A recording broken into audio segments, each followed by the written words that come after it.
চলে এলাম পুরান ঢাকার একটা ঐতিহ্যবাহী জায়গায়, যেখানে বাঙালি শিল্প সংস্কৃতির ইতিহাস জড়িত এবং বাংলা সাহিত্যের সংস্কৃতির গুণী মানুষদের আড্ডার একটি কেন্দ্র এবং ইতিহাসের ভিত্তিভূমি বলেও মনে করা হয় এই জায়গাটাকে। জায়গাটার সম্পর্কে যতটা শুনেছিলাম আর যতটা ভিডিওতে দেখেছিলাম, জায়গাটায় সরাসরি এসে তা আরো ভালোভাবে আমি বুঝতে পেরেছি। এই জায়গাটার সম্পর্কে বিস্তারিত নিয়ে চলে আসলাম আমার আজকের এই ব্লগটা ভালো লাগলে অবশ্যই আমার পেজটাকে লাইক, ফলো এন্ড শেয়ার দিতে ভুলবেন না। হ্যালো, আসসালামু আলাইকুম everyone, welcome to my new blog তুমি আর আমি। বিখ্যাত ব্যক্তিত্ব, বিশেষ করে বাঙালি বুদ্ধিজীবী, সাহিত্যিক, রাজনীতিবিদ, সাংস্কৃতিক কর্মী এবং কবিদের সমাবেশ এবং আড্ডার জন্যই বুদ্ধিভিত্তিক কেন্দ্র হিসেবে এটি বিখ্যাত, যার নাম বিউটি বোর্ডিং। পুরান ঢাকার ভিড়ের মধ্যে এমন কিছু জায়গা আছে যে জায়গাগুলো খুবই ফেমাস আর খুবই বিখ্যাত। তার মধ্যে এই একটি জায়গা যার নাম হচ্ছে বিউটি বোর্ডিং, যেখানে আমিও আজকে চলে এলাম। সেই সাথে এই জায়গাটা আমার মতো তাদের ভালো লাগবে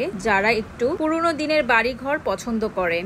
আমিও আজকে আপনাদের ভাই আর আমার যাকে নিয়ে চলে এলাম এই সুন্দর অ্যাস্থেটিক একটা জায়গায়। এই জায়গাটাতে এসে আমি আসলেই অনেক মুগ্ধ হয়ে যাই। চারিপাশে খুব সুন্দর সুন্দর সবুজ গাছে ভরা, খুব সুন্দরভাবে এই জায়গাটাকে মেনটেন করা হয়েছে আর খুবই অ্যাস্থেটিক একটা ভিনটেজ ফিলিংস দেয় এই জায়গাটাতে। এই জায়গাটিতে এসে কবি সাহিত্যিকরা কত গল্প রচনা করেছে, কত কবিতা লিখেছে, বুদ্ধিজীবী এবং অনেক গণ্যগণ্য মানুষদের অনেক স্মৃতি বিজড়িত জায়গায় এটি। সেই সময় এই জায়গাটা অনেক আড্ডায় মুখরিত একটা জায়গা ছিল। বাংলাদেশের প্রথম সিনেমা মুখ ও মুখোশ, যার গল্পটাও জন্ম নিয়েছিল এখানে। মুক্তিযুদ্ধের সময় এই বোর্ডিং হয়েছিল মুক্তিকামীদের আশ্রয়স্থল। তো এখন আমি বিউটি বোর্ডিং এর মেইন জায়গাটাতে চলে যাচ্ছিলাম, যেখান থেকে আমাদের এন্ট্রি ফি দিয়ে ভিতরে যেতে হবে। এটার এন্ট্রি ফি আগে ছিল 15 টাকা, এখন 20 টাকা করা হয়েছে। আর সৌন্দর্যের পাশাপাশি এখানে কিন্তু খুব মজার খাবার দাবারের ব্যবস্থাও আছে। এখানে অনেক ধরনের বাঙালিয়ানা খাবার দাবার পাওয়া যায়, লাইক ভাত, মুসুরের ডাল, সবজি, মুরগি, টাকি ভর্তা, রুই মাছ, আরো অনেক টাইপের খাবার আপনারা বাজেটের মধ্যেই পেয়ে যাবেন। আর আমি যতটুকু শুনেছি এই খাবারগুলো নাকি খুবই মজা। নেক্সট আমি একদিন বিউটি বোর্ডিং এর খাবার খেয়ে অবশ্যই আপনাদের সাথে রিভিউটা শেয়ার করব। এখন আমি চলে যাচ্ছিলাম বিউটি বোর্ডিং এর দোতলায় এটার আসল সৌন্দর্যটাকে উপভোগ করতে। আমি আসলে ভিডিওতে অনেক দেখেছিলাম এখানকার বারান্দাগুলো, এখানকার দেয়ালগুলো, তো একদমই ওরকমই পেয়েছি, বরঞ্চ আমার কাছে ভিডিওর থেকে বাস্তবে আরো ভালো লেগেছে। এই দোতলা বিশিষ্ট বাড়িটার দেয়ালগুলো হলুদ কালার, যদিও বাড়িটি অনেক পুরনো, তারপরও ওরা এটাকে খুব সুন্দরভাবে মেনটেন করেছে। আমিও এখানে শাড়ি পরে গুলবাহারের মতন সেজে আপনাদের ভাইয়ার সাথে একটু মজা করছিলাম। এখানকার আসলে ভিউগুলো খুবই অন্যরকম লাগে। এই বাড়িটার চারিদিকে সবুজ গাছে ঘেরা, যা আরো সৌন্দর্যটাকে ভালোভাবে ফুটিয়ে তুলেছে। তবে এই জায়গাটায় আসার সঠিক টাইমটা হচ্ছে দুপুরবেলা। খুব সুন্দর অ্যাস্থেটিক এবং ভিনটেজ ফিলিংস নিতে চান এবং ওই টাইপের ছবি তুলতে চান, তাহলে আমি বলবো আপনারা অবশ্যই দুপুরবেলা এখানে আসা ট্রাই করবেন, কারণ তখন রোদের আলোটা খুব সুন্দর থাকে, কারণ এটাই ছবি এবং ভিডিও ক্লিপ নেওয়ার পারফেক্ট সময়। আমিও এই জায়গাটায় দুপুরবেলায় চলে এসেছিলাম আর আমাকে এই কথাটা বলেছিল আমার যা, যে ভাবে এই জায়গাটায় আসল সৌন্দর্যটা দুপুরবেলা গেলেই আপনিও বুঝতে পারবেন আর খুব সুন্দর সুন্দর ভিডিও ক্লিপও নিতে পারবেন, যার জন্যই দুপুরবেলা ওর কথা মতো চলে এসেছি। আমার যাই আমাকে মূলত এই জায়গাটায় নিয়ে আসবে বলেছিল এবং ওর জন্যই আজকে মূলত এই জায়গাটায় আসা। আর আমার যার আমি আজকে এই জায়গাটাতে শাড়ি পরে এসেছিলাম, কারণ আমরা প্ল্যানই করেছিলাম যে এই জায়গাটাতে আমরা শাড়ি পরে আসবো, তো যেই কথা সেই কাজ আমরা তাই করে এসেছিলাম।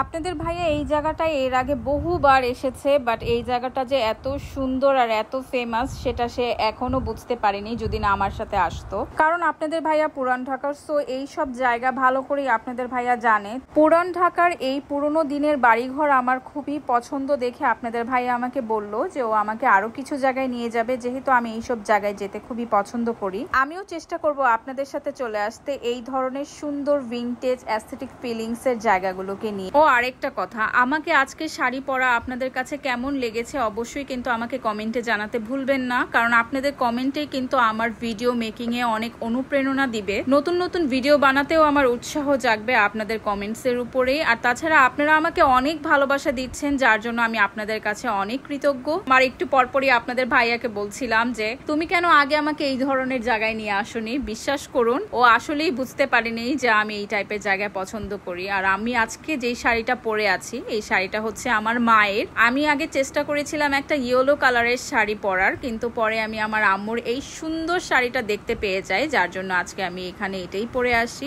এখানে জসিমউদ্দিন লিখেছিল ছিল তার প্রথম কবিতা। নজরুল এবং শামসুর রহমানদের মতন অনেক বিখ্যাত ব্যক্তিরা এখানে আড্ডা দিত একসাথে অনেকটা সময়। আর এই বিউটি বোর্ডিং এর আরেকটা জায়গা আছে যেখানে খুব সুন্দর বিস্কুট ফ্যাক্টরি স্টুডিও আছে, যার ওয়ার্কশপটি এই বোর্ডিং হাউসে 27 নম্বর কক্ষে আসলে আপনারা পেয়ে যাবেন, যেখানে ওরা খুব সুন্দরভাবে নিজের হাতে রং তুলির মাধ্যমে এই জিনিসগুলোকে একটা সুন্দর রূপে রূপান্তরিত করে, যা দেখে আসলে আমি মুগ্ধ হয়ে যাই। এখানের প্রত্যেকটা জিনিস ওরা নিজের হাতেই আর্ট করে, চশমা হতে শুরু করে গলার সেট হতে শুরু করে গ্লাস, বিভিন্ন সব পিস ওরা খুব সুন্দর করে আর্ট করে। আর সেই দিন বিস্কুট ফ্যাক্টরির বিস্কুট আবির ভাইয়াও এখানে ছিল, ওনার সাথেও আমরা একটু কথা বলি। ভাইয়া আমাদেরকে এটাও বলেছিল যদি কেউ এখানে আর্ট শিখতে চায় এখানে তারা তাদেরকে আর্টও শিখিয়ে থাকে। তো এই জায়গাটা আমি বলবো বেস্ট একটা জায়গা যদি কোনো কিছু শেখা যায় সেটার জন্য। প্লাস এখান থেকে আপনারা যদি কোনো কিছু কিনতে চান সেটাও আপনারা খুব সুন্দরভাবে এখান থেকে নিতে পারবেন, কারণ এখানে প্রত্যেকটা জিনিস তৈরি করা হয়েছে অনেক সুন্দর করে নিখুঁত ভাবে। এই জায়গাটা কিন্তু সবার জন্য উন্মুক্ত,